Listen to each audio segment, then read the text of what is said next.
right now, but it's there. It's bigger than I thought. And as far as I know, the only humans are over there.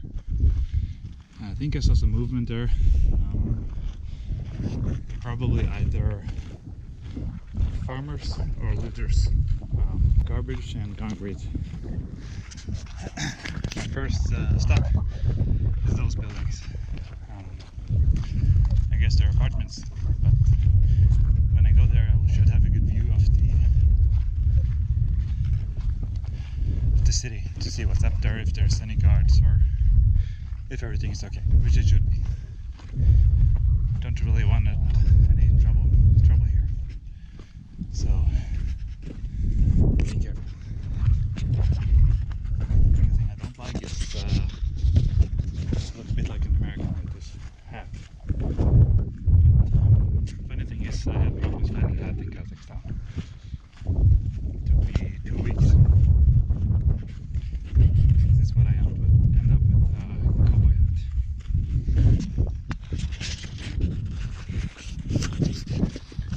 I really hope that's not the guard tower. It looks more like a water tower.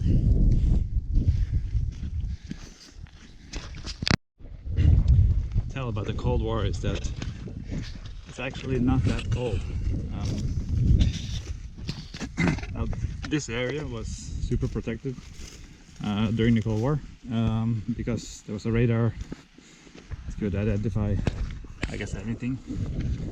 Anyway, that radar required to be cooled, and so they placed it next to a lake, which is basically Spain here. You see these movies.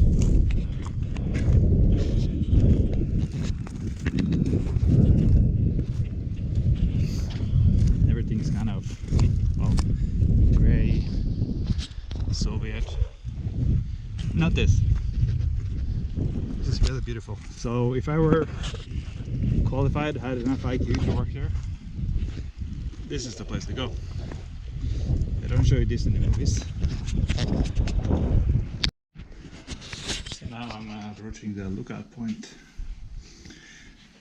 This building is supposed to be decent, not inherently to look at, as you can see, but to actually have a peek at the village to see if there's people in it. One thing I noticed in Kazakhstan, well, maybe not in this case, is that people don't really seem to take so many cultural items from these sites as you'd imagine. Like, you can still find Soviet papers and memorabilia. People who come here and steal things, they're mostly after metal. So it's pretty cool. You can sometimes see, I don't know, I guess I saw a paper just now in another floor, but yeah, let's see.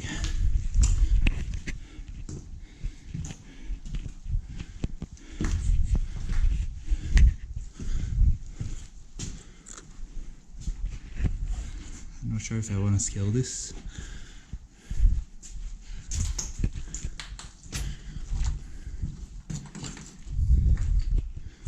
Come on, artifacts, show yourself.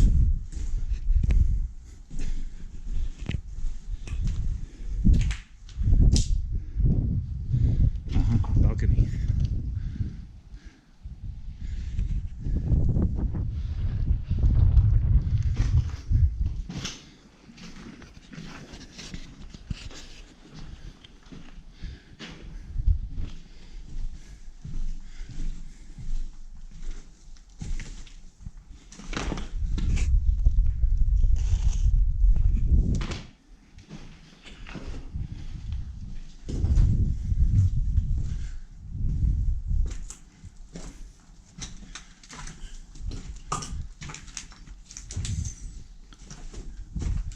Guess this must be a toilet.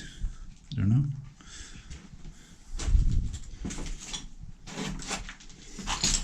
Someone doesn't really know how to brush.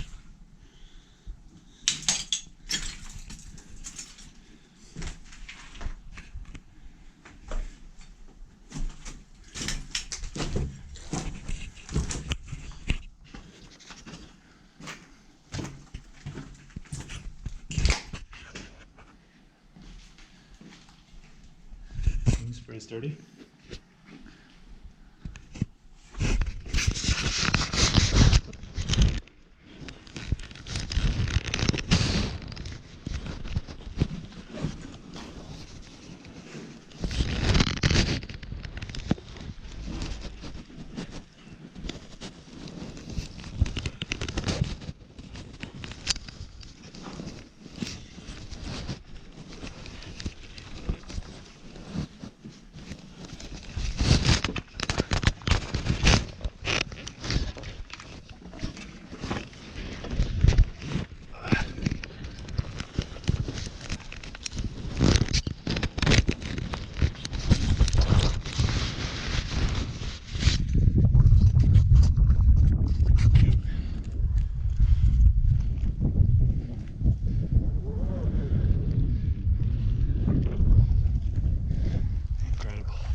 Get there, in theory, I had to walk about 3 hours to the step. And today is windy and just 30 degrees. Sometimes it gets to about 40 here. Nonetheless, I paid a taxi to drive me almost here, even though it cost me a fortune because the road is blowing up. It's kind of worth it.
But I saw a calendar there and it was from 2020, and it doesn't really make sense who would stay here during COVID. Evidently not someone who is careful for their lungs. Quite strange.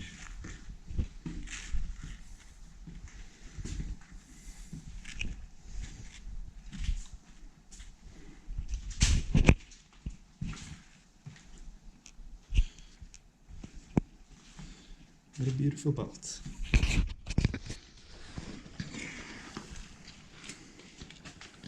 Should I wear it?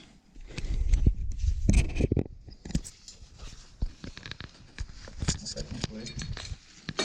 It fits.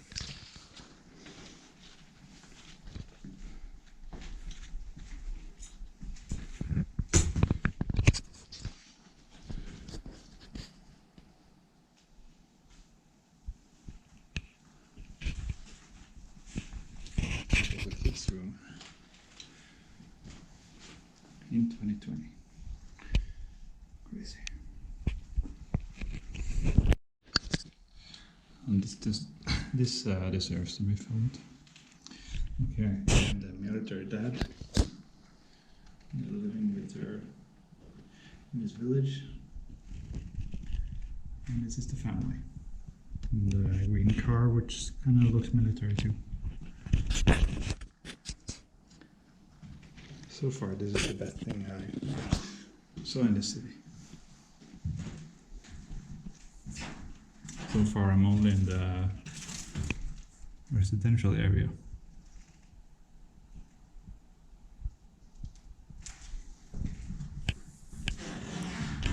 Looks like these buildings are a bit nicer. I guess they were inhabited longer.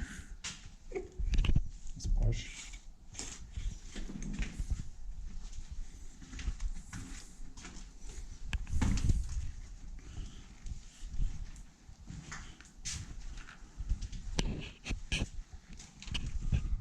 Yeah, they have a better balcony here. The other buildings had a smaller balcony. Maybe this guy was an officer or something.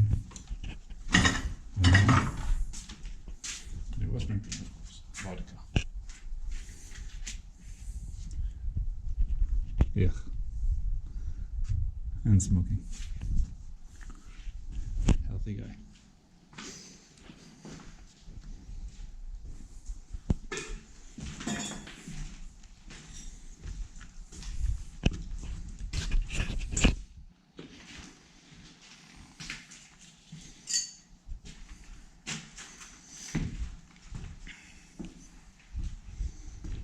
I'm getting a bit accustomed to these buildings. They're IKEA style, so they're all the same.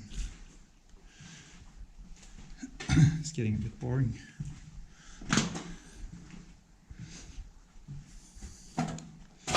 Except when I find artifacts of those who live here, which is vodka and toilets and garbage. Health nut. The fuck is this, oyster? Yeah, it's oyster. Guess he wants zinc.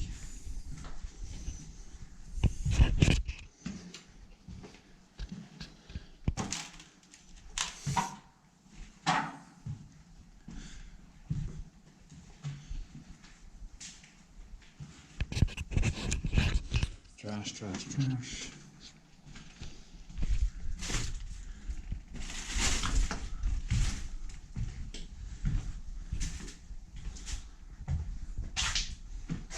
Oh, this one is not too dirty. I can take a nap here.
At this point, not much is really happening. But I don't know why I wasn't talking there, but I'm super happy I didn't talk because just outside the building, um, there's two guys in a military uniform or like a police uniform, military police, I don't know.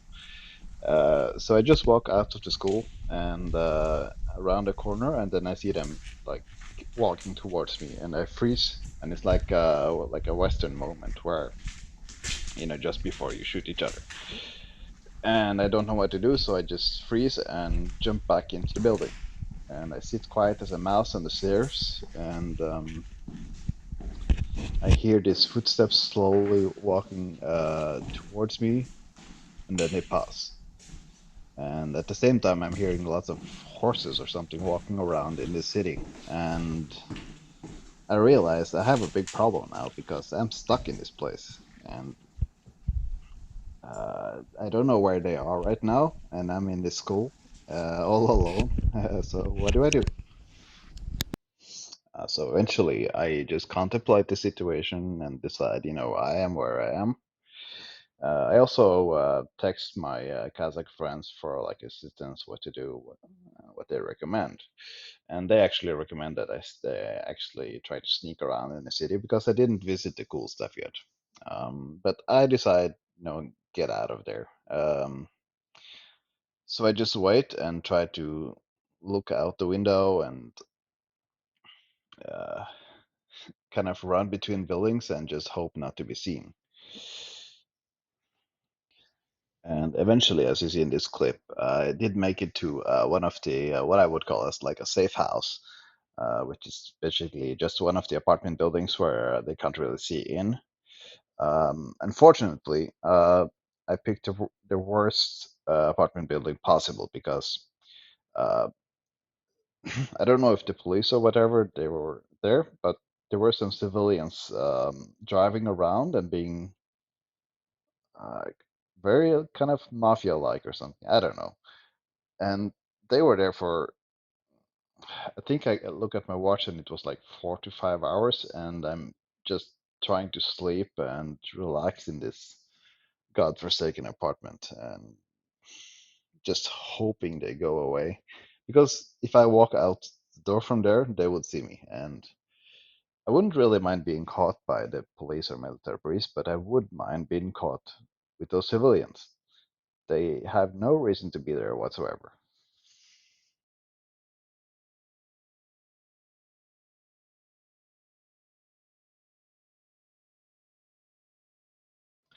So in this clip, I just made a run for it, and I'm hoping that the people buzzed off.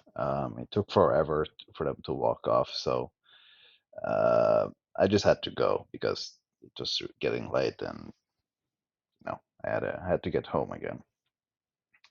Um, so what you notice is that I'm basically just trying to stay out of sight from the main city or wherever these people are.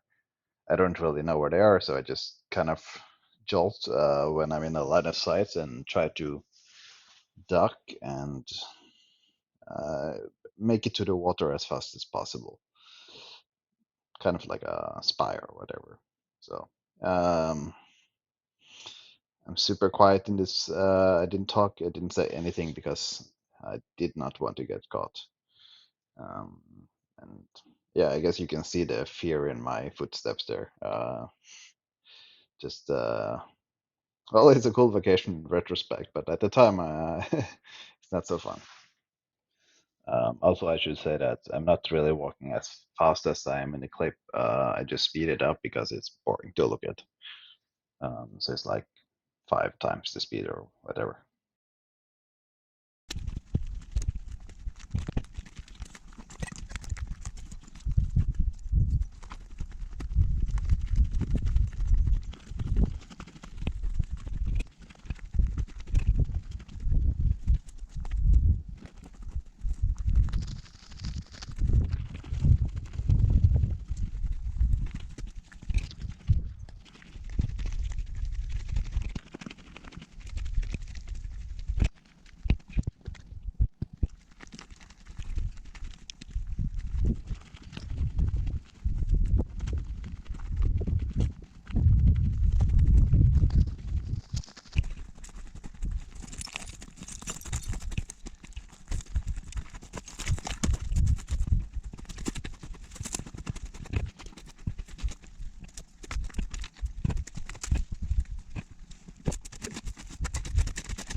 So now I'm mostly out of the woods. I'm in this concrete safe house, I call it.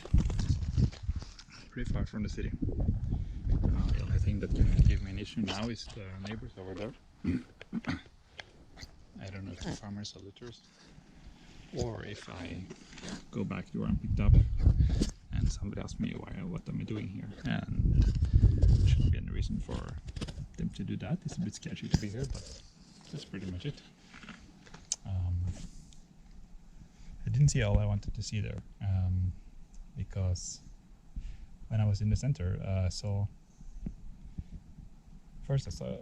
like a person, and I turned back, and when I look again, he's gone.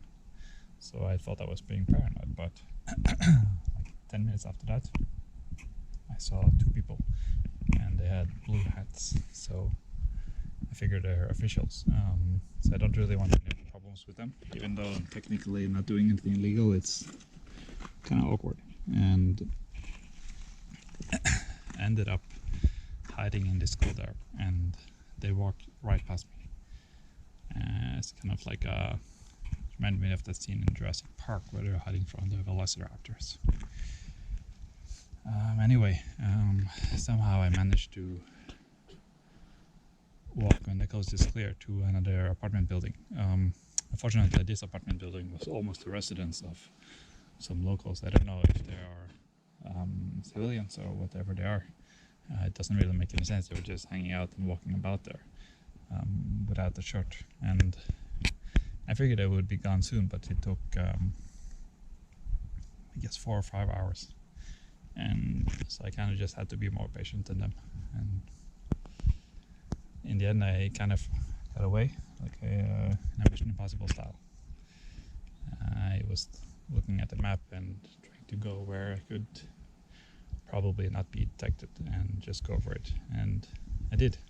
Yeah, so now things have cooled down a bit more. Had some time to relax, eat, drink water, and enjoy a beautiful sunset. What's interesting is that I saw not just one but 2 cars exiting, and they didn't really exit at the time they were supposed to.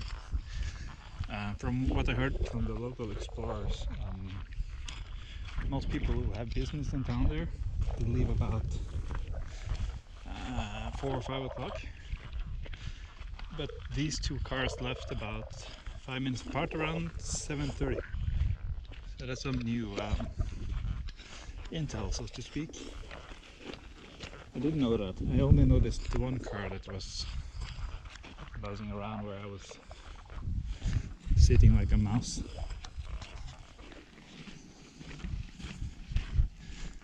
So, bye bye Balkash, and hello stinky driver. Well, he didn't actually send a message yet like he's supposed to, but I estimate that I'll be at those hills in maybe 20 minutes, and we should be synchronized.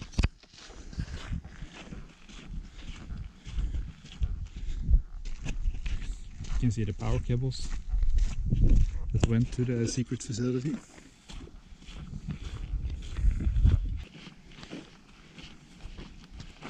One thing that's a bit unusual here is there's no trash. Beautiful. Let's see if I have internet. Nope.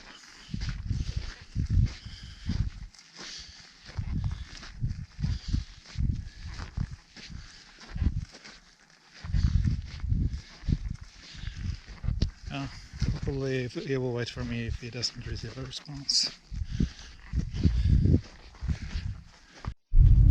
I should add that these 2 taxi drivers are like the worst taxi drivers in all of Kazakhstan.